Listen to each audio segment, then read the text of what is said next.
Qısa bir xatırlatma etmək istəyirəm. Bu günlərin çox insanların halı bu vəziyyətdədir.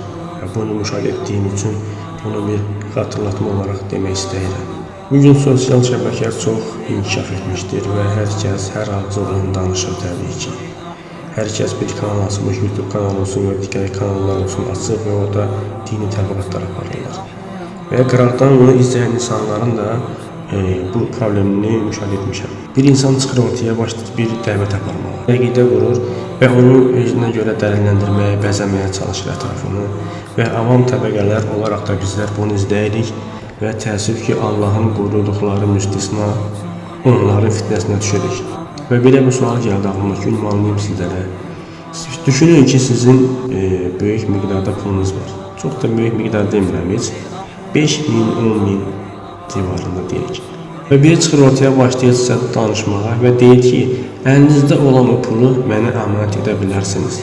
Qorxmayın, çəkinməyin, bu pulları mənə əmanət edin və sizin pulunuzu mən qoruyacağam və gözəl şəkildə sizə qaytaracağam bunu. Pulunuzu onlara etibar edərsiniz, amma çox səmimi şəkildə özünüz bu suala cavab verin özlüyünüzdə. Siz pulunuzu heç tərəddüd etmədən bu insana, bu şəxsə əmanət edərsinizmi?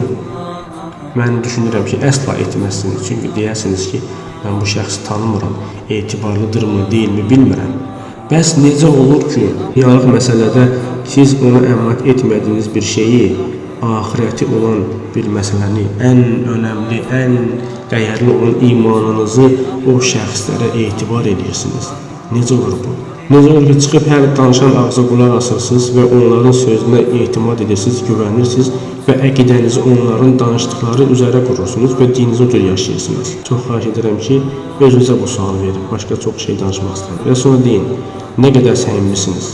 Özünüzə bu sualı verin və cavablandırın.